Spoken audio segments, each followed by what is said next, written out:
Hello, everyone. Welcome to book club number 22. Hi, guys. We're talking about my book, A Radical Awakening. Thank you for those who've been leaving reviews. Amazing. I suddenly got a surge in reviews, so I asked for it, I think, in my last book club, and I got it. How is everyone? Welcome, everyone. Come on in. Say hello to me. Tell me where you're signing in from. Today I have a special guest joining me in a few minutes. So we're talking about my book, chapter 20, book club number 22. So excited to be having this guest on today. I think many women will resonate with her story.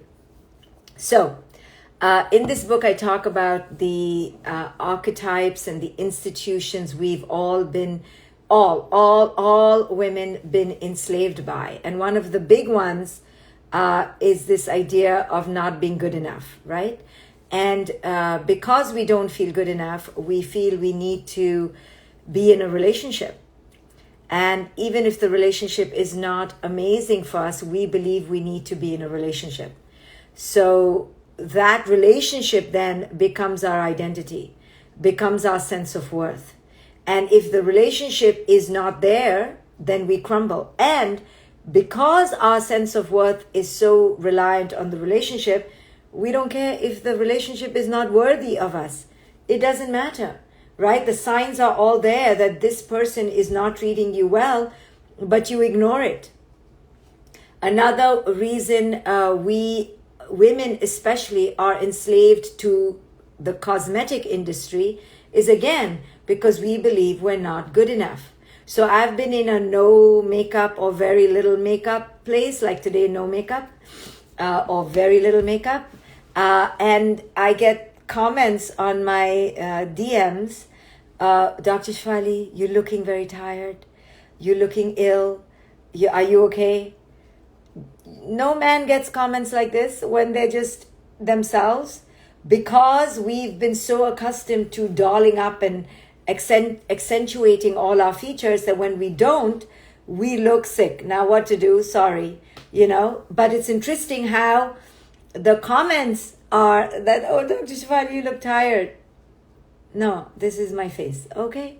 So this is part of the culture. Our culture has grown accustomed to women always needing to dress up, women always needing to be in a relationship, women always needing to be the accommodating ones, the ones who are trying to work on the relationship.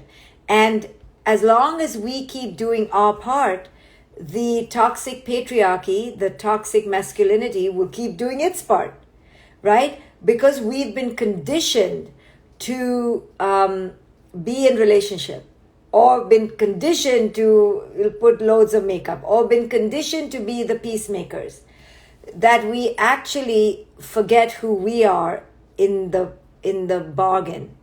And this is the dangerous, sliding, slippery, never-ending slope that we women are on, and what I talk about in this book, A Radical Awakening. So many times people will read my book and they'll be like, oh, it's Dr. Shefali, it's because you're from India. And I'm like, I wish, when I came from India to America, I was sure that the Western woman knew who she was. Yeah, she may not be servile like Indian women can be to the men in their lives, but I thought, for sure she knew who she was. Let me tell you, okay, Western women, you are equally cut off from your inner knowing as the Eastern woman. The Eastern woman, yes, is raised to be under the man much more than here. But here, don't think that the Western woman is free from this. It's just disguised. She'll say, you asshole, right? So she thinks she's liberated. At the end of the day, she's still subservient. She's still willing to give up her voice for the relationship. The relationship is still more important than her own voice. And nobody can tell me differently, because I have worked with hundreds of women. Yes, the Indian woman, the Pakistani woman, the Sri Lankan woman, the Bangladeshi women, the Iranian woman, the women from there are definitely more conditioned, and maybe the women in Latin America, right? More conditioned to be empathic, to be givers. But that's not what this book is about. Those are the faces of our ego. This book speaks to a fundamental disconnect within our being. And this disconnect is ubiquitous, it is global, it is unlimited to age, status, race, wealth, unlimited. It crosses, it trespasses all borders. And people who read this book, women, especially the Western woman who reads this book, maybe a white woman, and she goes, I don't really relate to all this. No, you do. You just don't realize that you are cut off from your inner voice. You think you're all that because you're like, no. I have seen this repetitively, right? This is not just because Dr. Shefali grew up in India. I wish it was so. That's why when I first came here, I didn't write a woman's book. I wrote a parenting book. Because all across the board, parents are crazy. But I thought for sure the Western woman knew who she was. And to come here to find the Western woman equally lost to her sense of self, in fact, in some ways, even more pathetically so, made me write this book. So, no knock on the Western woman or Eastern woman. I just want to say that I've been getting comments that, this is because of your culture. No, because of my culture, I'm more a slave than not. That's for sure. But that is just my mask. My mask to get my validation, right? We all have masks. Some masks are to give the middle finger and to say, F you.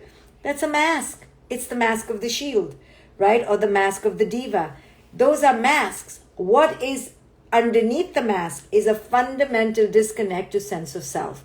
And that is the theme of this book, is that we women are raised and reinforced and conditioned and rewarded for a continual and perpetual and habitual and chronic continual divorce from the self. So this book, A Radical Awakening, is to come back to the self, is to marry the self, right? So simple things like I've talked before. If a woman is single, she's looked at as like, when is she going to be in love? Isn't it nice to be in love? Or if she comes naked like this, naked face, bare face like this, it's like, why are you not wearing makeup? Because I don't want to wear makeup. I'm tired. I'm going through a no makeup phase. Now tomorrow I may wear makeup. I have a talk in the morning. I may wear it. I don't know. But unless we women get used to breaking paradigms, we won't allow culture to get used to it. And just like men don't give a damn, I don't see any man looking amazing all the time, right? Scruffy beards, balding head, same dirty t-shirts, splattered too with food. They go on stage like this. Trust me, I have been on enough talks to see men before me go without even looking combed. And we women are going nuts. No, so we have to break out of it once in a while. You don't have to do it all the time, right? But sometimes allow yourself to not be, not be married to this suffocation, right? Sometimes allow your skin to breathe. Sometimes allow yourself to just be you, and allow yourself to get used to being average, right? You get used to being average. The other day I said to a young girl, in her 20s, I said, what your problem is? You can't be average. And as long as you're not average, used to being average, you will keep trying to reach this unachievable standard of separation, of perfection, and never feel good enough. So, it's okay. Every time we come on Facebook or Instagram, we don't have to look va boom. Every time we are doing nothing doesn't mean we have to do something.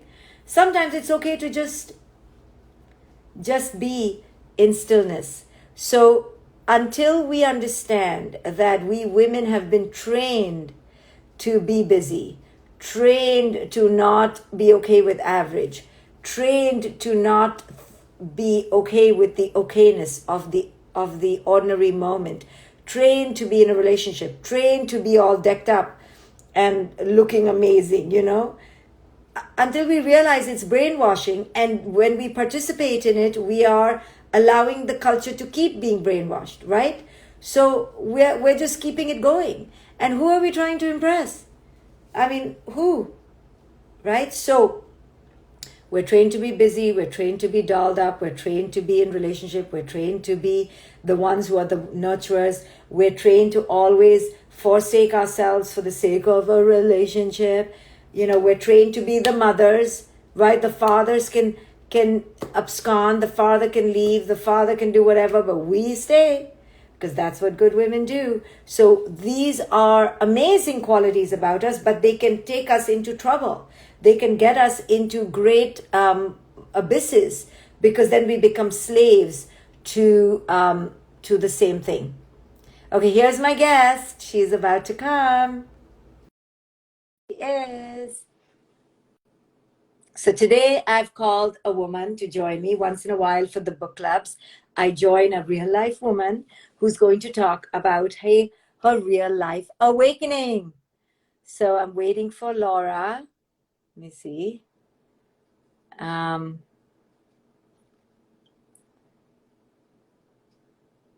Hope she's not balding. Who are you talking about, Malik Shah? As usual, a silly comment about appearances. Hope who's not balding? You? I'm sorry. I can't take it sometimes. I can't take it. I'm waiting for my guest. Where are you? Nobody told me. Come on in. This is Laura from the Nobody Told Me podcast. I'm waiting for her to join. Nobody told me. It says you're unable to join. Why can't you join? Try from your private one, Laura. I don't know why it's not letting you. Walid Ben Hawaii bought my book yesterday, and you're a guy? That's awesome. Moni Segal. Hello.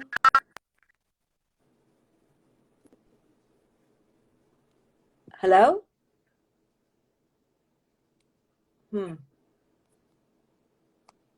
I can't see.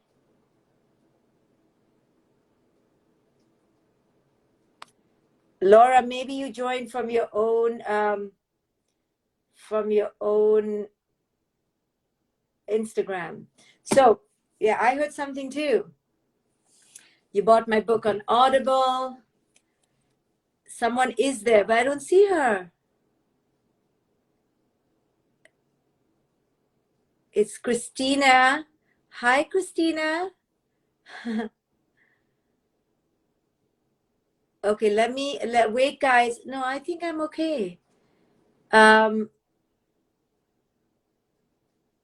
So we just keep trying.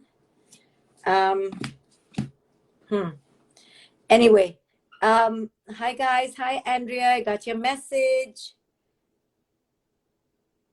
She needs to log out. Somebody's saying you need to log out and come back in. Try that. So she says unable to join. Okay, we'll keep trying. Others, I'm going to go on my other phone. Hold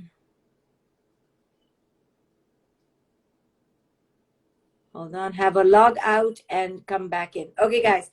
So to continue the conversation about how we have been trained, right, we women, in every relationship I've been in, I remember thinking it was my job to keep the relationship afloat. I don't know about you. How many of you feel like when you're in a relationship, you feel it's your job, right? You have to do extra, you have to do more. And that kind of tendency is beautiful, but it is called codependency, right? Our codependency, where we've been trained to be ourselves dependent in a relationship. So that's just our training, is to be within relationship. And that's our beautiful part, but somehow we've overtaken our own identity through our codependency. Our codependency has has subsumed our internal sense of self. And when that happens, we will be in a pattern. We will not know how to get out of it. And nothing will be enough. And this is the sad truth of it. You know, the codependent, no worries, Laura, take your time. The codependent needs to be loving. That's the beautiful part of the codependent. But the sad part of the codependent is that loving behavior is its dopamine, is its aphrodisiac. And when they don't get that dopamine, then the sense of self crumbles.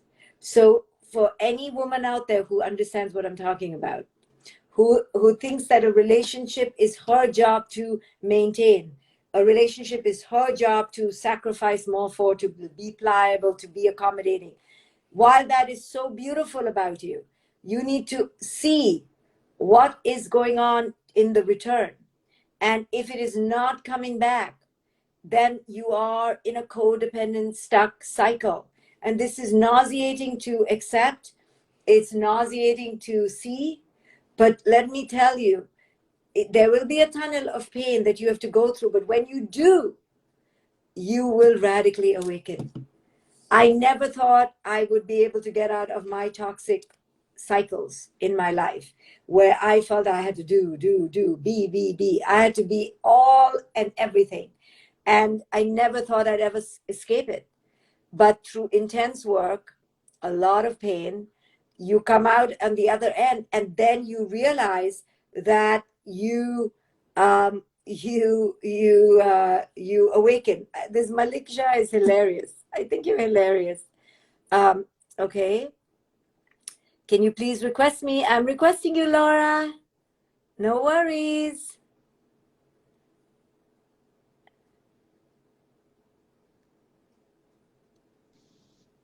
Oh my God, I am so sorry. I don't know why all of a sudden my computer did not work.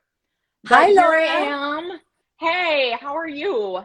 Good. So this is Laura Owens, and Hey. Laura and her mom invited me to their podcast called Nobody Told Me.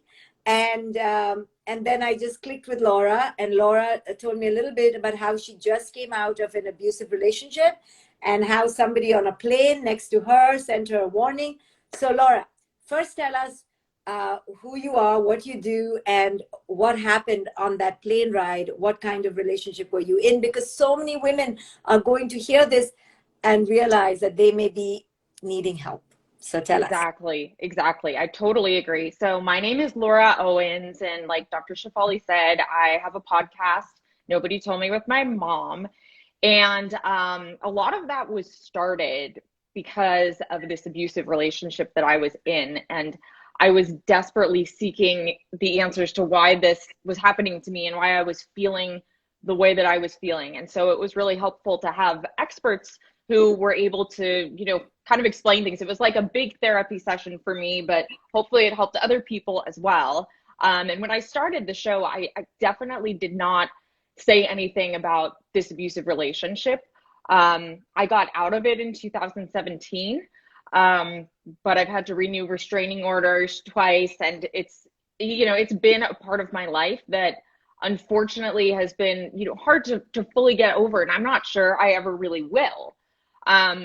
But I really think that the catalyst for me ending this relationship was when I was on a very long flight to Iceland with my ex-boyfriend, and he was being horrible to me. He actually told me that I should kill myself.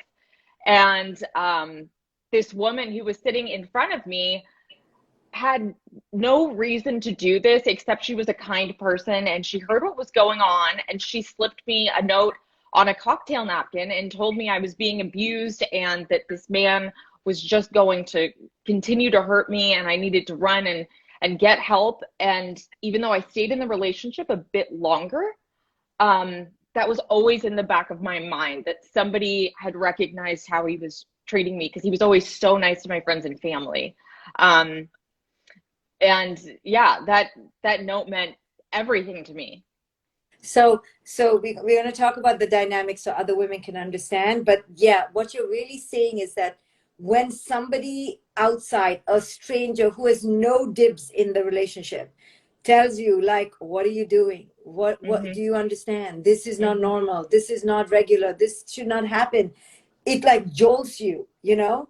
And Totally. that's what therapists do. I feel like a big part of my job is to tell people, okay, that's not normal. And they're like, oh, I don't even know what's normal anymore. You know, That's you need, exactly how I felt. Exactly. I don't even know what's normal.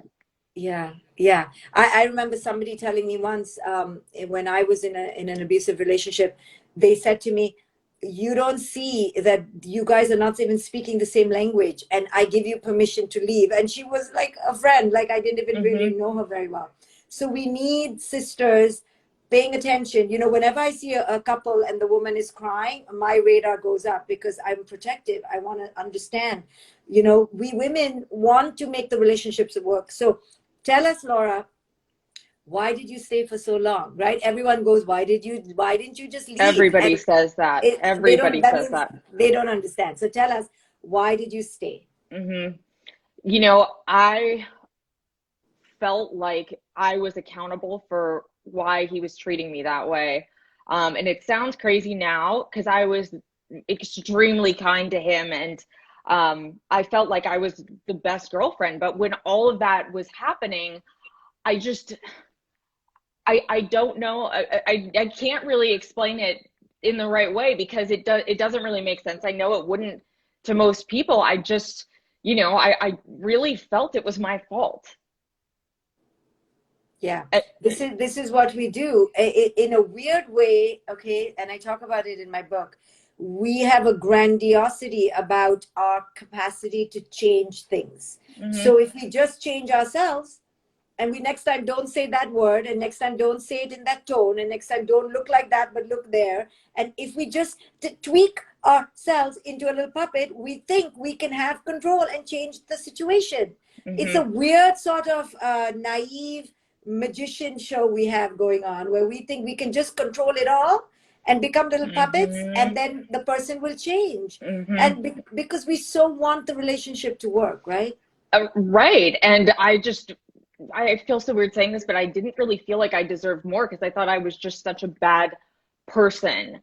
And nobody really recognized it. And the one person I confided in was my best friend at the time.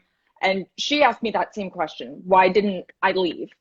And she actually cut me off because she didn't understand it. And it was the worst thing she could have done. It was before I was on that plane with the stranger, and it made me feel awful and like I couldn't tell people what was really going on. And that's not the band of sisters that you talk about who are supportive and who feel like they can empower each other. So you think your friend saying no more was the worst thing she could do, actually? Yeah.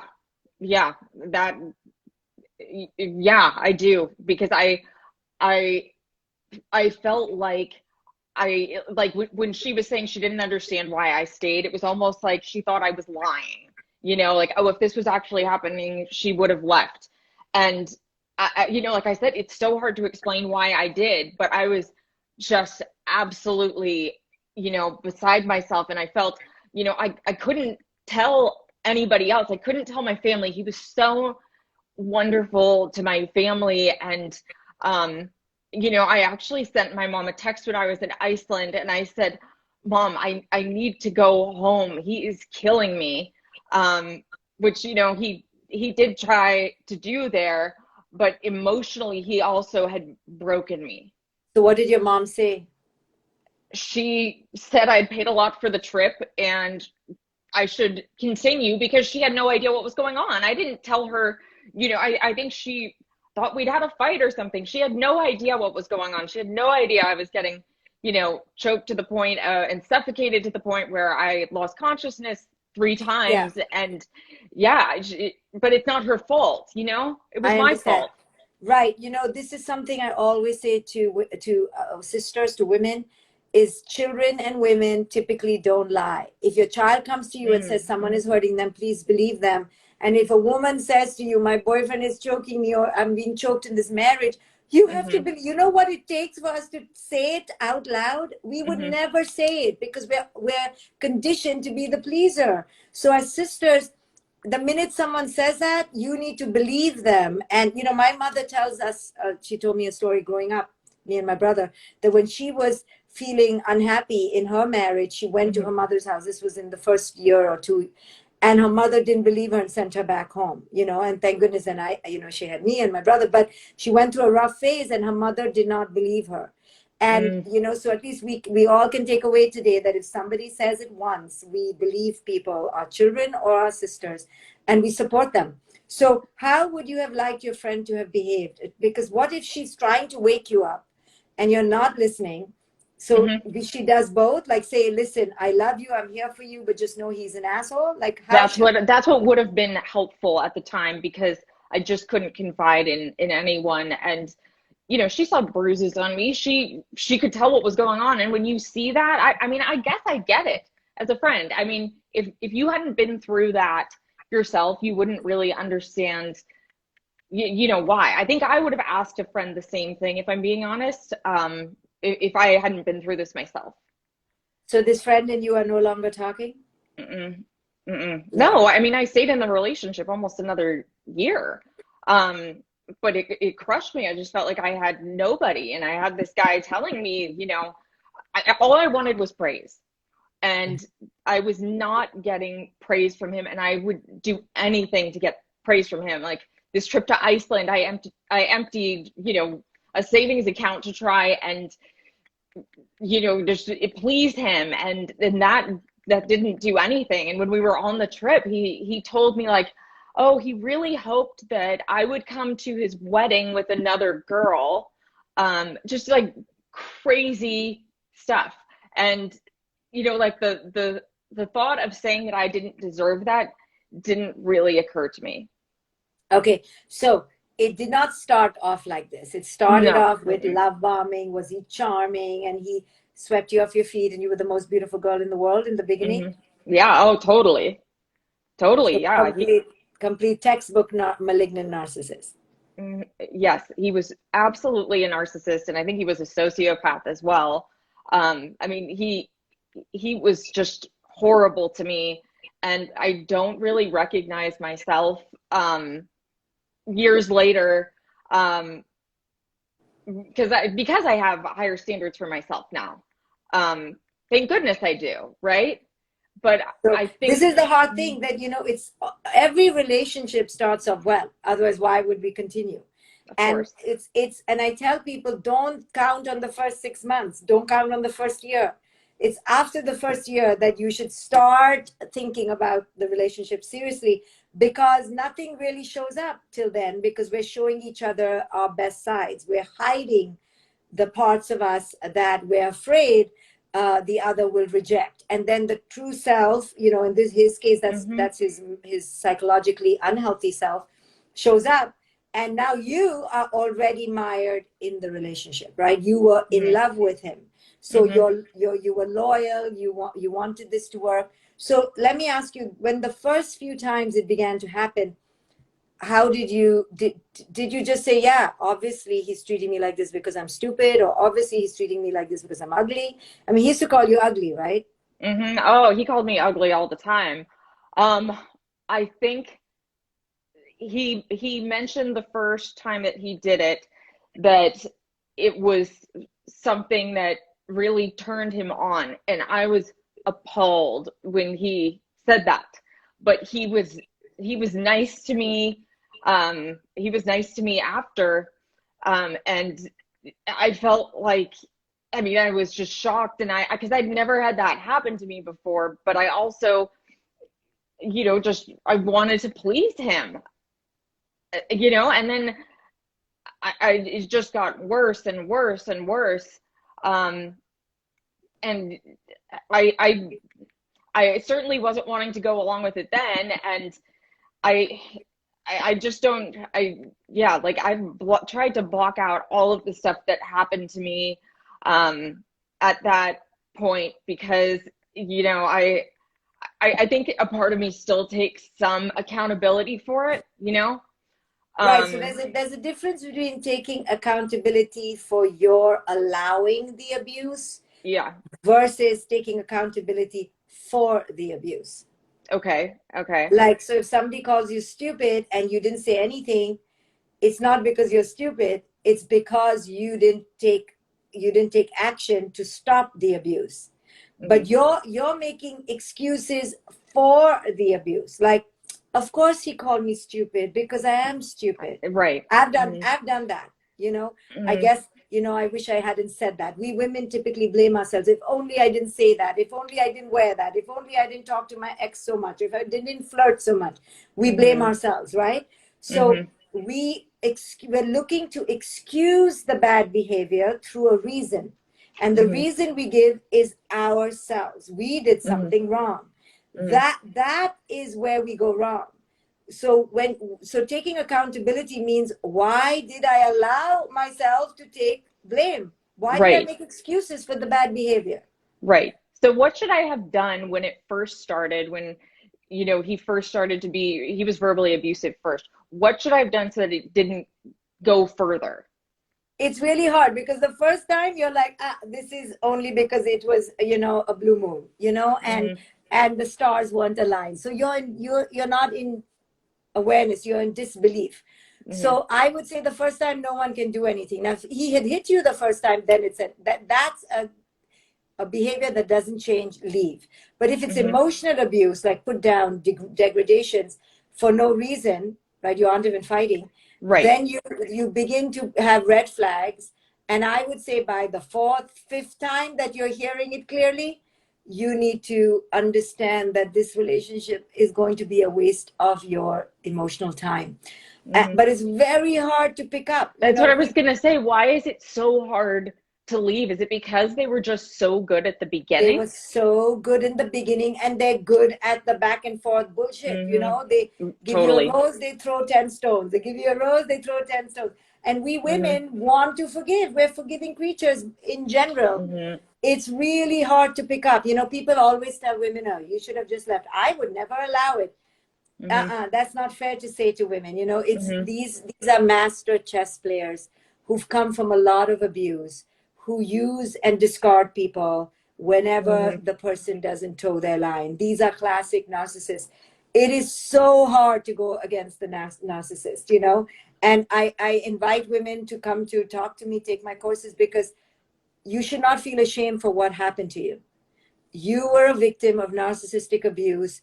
And now I'm And a survivor. I'm not a victim. I don't yeah, feel like that anymore. you were Mm-mm. a victim, and Yes. that's it. And it was not your fault. You Mm-mm. cannot keep going, why did I not leave?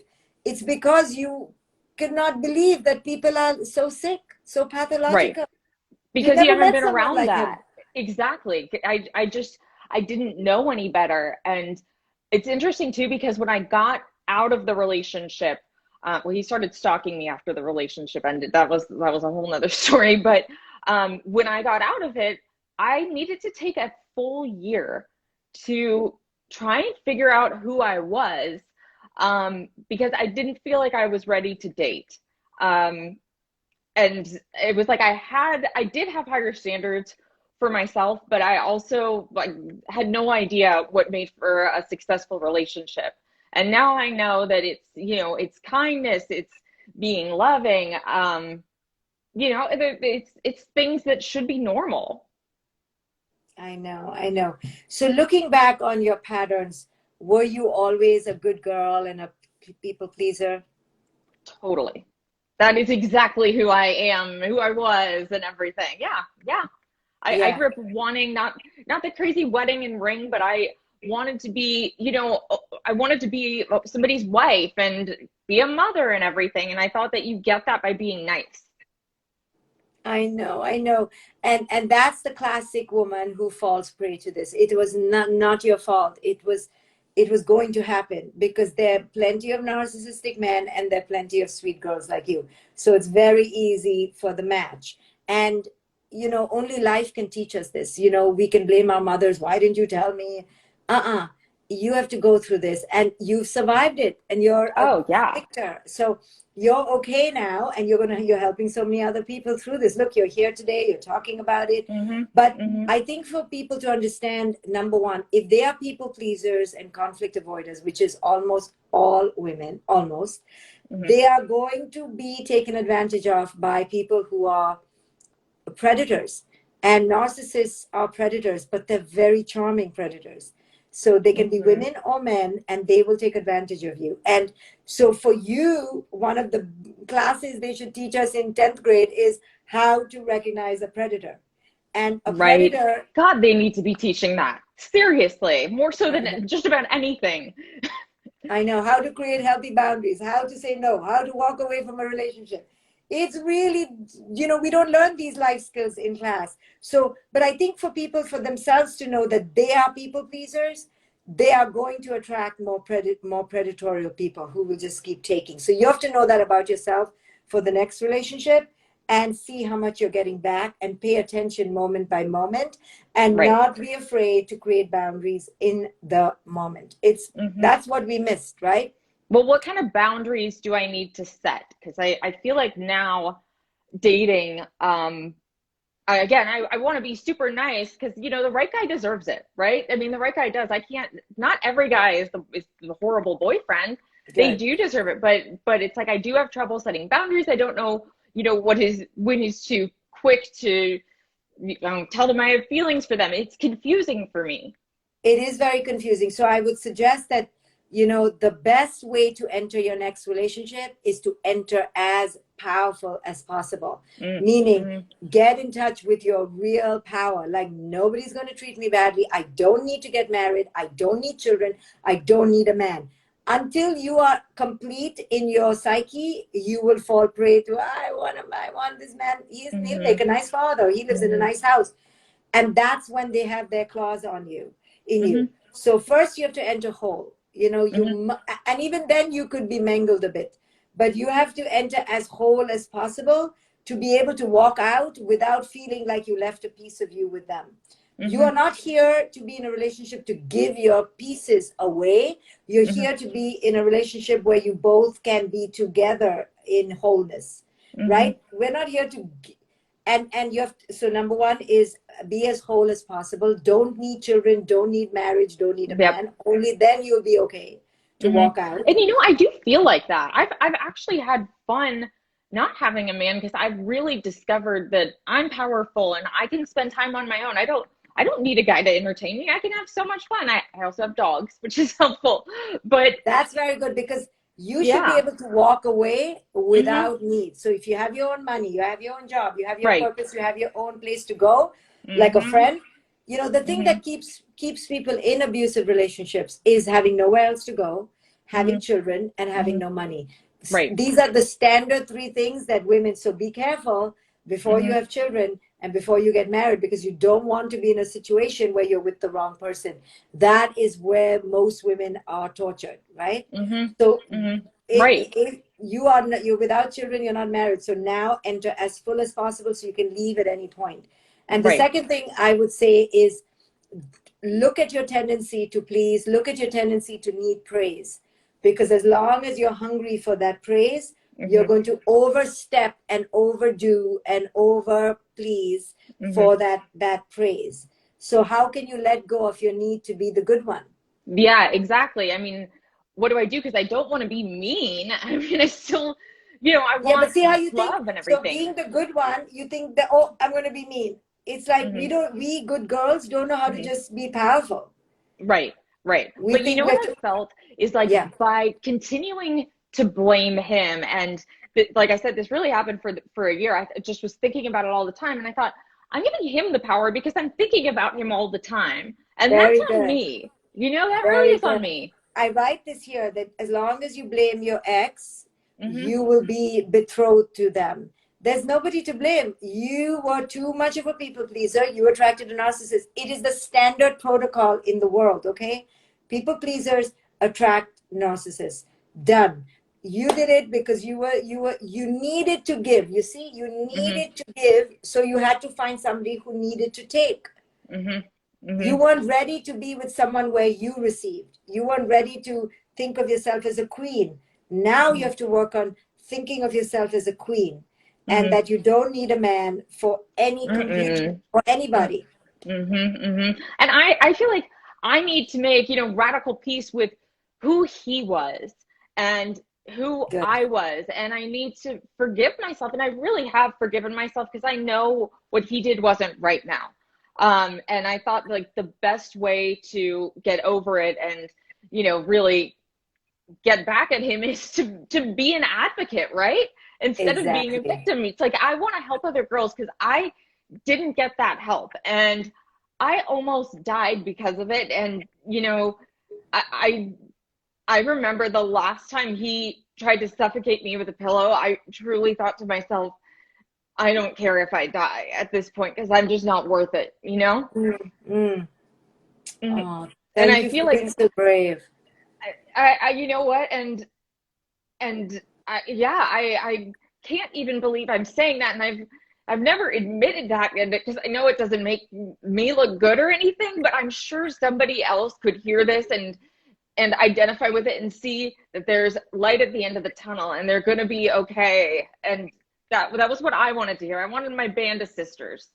I know. Well, now you've created this podcast, and now, see what you're doing on my IG Live 2 days later. But here's the thing, you don't want to say you were suffocated by a pillow because you're like, how stupid you sound, right? You're like, people are going to think I was so stupid. Let me tell you, and this is what I said on your podcast too, like, what do you want people to what nobody told me what? Like, what do you wish somebody had told you? You had such great ones. Yeah, but this is what I was connected to what you just said. Nobody tells us that it's not our fault if we're physically abused. It's not your fault. And the minute you're physically abused, if you had the powerful band of sisters, you would have gone and gone, the asshole just abused me. Right. But because we've been conditioned and we think it's our fault that we abuse, we keep quiet, like in the Me Too movement. And that's what I write a lot in my book. If you are a victim of abuse, scream it from the rooftops. Don't stay in victim consciousness. By acting like it was your fault, you're staying in victim consciousness. By saying I wasn't a victim, you're staying in victim consciousness, So listen, it's very, you feel so vulnerable to say you were, I was in an abusive relationship because because other women can judge us and go, oh, that would never happen to me. Oh God, they do. They do that all the time. I mean, they do it all the time. These bloody women. Yeah. It's so crazy. And God, I mean, had more girls told me that I deserved that at the time, or that I deserved it because I wasn't leaving, oh my God, it would have been so much harder for me. And that's the one thing I wish I had was support from my friends at the time. And I look back and if I saw somebody who was being abused or who came to me and said they were being abused, like you said, I would believe them. I would believe them totally. And I would know what that was like. But I would also tell them that they're not going to be a victim. They're going to be stronger because of this, because they get empathy. I feel so much more empathetic than I did before. And I feel powerful. And I feel like I know what I want a lot more and I can stand up for myself. So you know what, like, let me tell you that, in my book, the fundamental concept is the disconnection from self. Okay. So your disconnection from self showed up in this relationship. Those women who told you, oh, I can't believe you allowed him to do that. They think they're not disconnected from self. They have a disconnection from self in another area. It's just this one, they got some really nice guy. Okay, great. Exactly. And that girl had a really nice guy, I have to say. Right, good for them. It's not anything they did. No, but it was random that they got that. The chances were somewhat random, right? Correct. It just is what it is. You end up here, and we stayed because of we're people pleasers. We stay longer, and sure, if we knew what we know now, we would not have stayed. But who cares, right? And this is where women need to be compassionate to each other and go, okay, you are disconnected from yourself in this way, and I'm disconnected from myself in another way. Every woman I have met suffers from a loss of self. Sometimes it manifests in relationships, sometimes it manifests in food, sometimes it manifests in purpose and career. So if anyone ever says, why did you stay so long? Go, I represented my disconnection this way. How are you representing your disconnection? Like, throw the question back at them, you know? I know, I totally agree. And to some extent, I feel like those people who don't believe it, won't have the strength to be, I don't know, or like I said, more empathetic, or they don't know what it feels like to be a survivor. And there's something so powerful about that. And that's one thing I've taken away. I'm a survivor. I know what I want. I know I was disconnected from myself at that time, and I don't really recognize myself. The only thing that's really gotten me is, like I said, I just don't, I don't know the steps for, like, how do I not just want praise or want to make the guy feel good? How do I? You have to do some more work. You have to take another year of courses. You have to learn to meditate. You have to really enter a divine communion with yourself. It's not going to be if you came out of an abusive relationship, it's going to take a few years. I promise you. And it has. Yeah, like I said, good. It's 4 years. It's been good. 4 years. And you know what, like the last relationship I had, I was so confident with it. I really was. And I ended it when it needed to be ended. And I was proud of myself for doing that. Yeah. There you go. As long as we understand that, see, this mythology that we need to get married by a certain age and then the marriage needs to last forever keeps us not creating boundaries.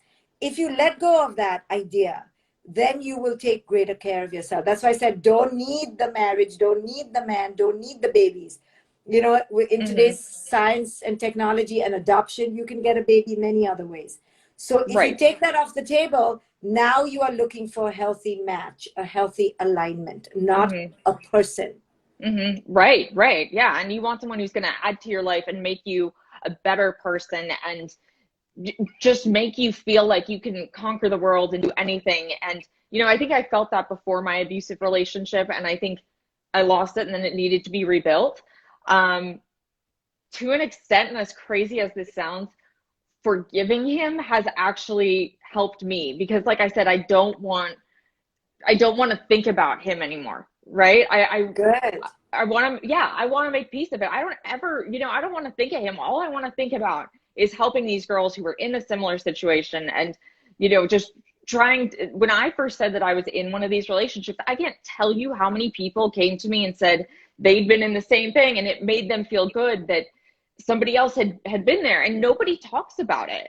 But oh my God, every other woman I know has been through this. Again, as I said, it's the disconnection showing up this way or that way. It doesn't matter. And many people are in an abusive relationship with themselves. So it really doesn't matter. Oh, that's interesting. Yeah. Well, that's the core of it all, that we allow abuse on the outside because we're disconnected from the inside. So working on inner wholeness is the only answer forward. So I'm so proud of you that you've released him. He's irrelevant. He's not the point. And he was your igniter to get to this point. Oh, absolutely. Absolutely. And I can't be upset about that. Maybe, I totally wish it hadn't happened, but at the same time, I now have a way to help other women realize, like, just get over the victim mentality. And I don't mean that in a mean way. Victim consciousness. Consciousness. The best thing I thought of was to be like, I'm not a victim anymore. I am a survivor. And God, I went through a lot and I got over it. Amazing. Laura, thank you for joining us. Thank you so much. You're amazing. You really are. I really appreciate it. All right. Thanks. Thank you, guys. Thank you, Laura. Bye, love. Bye.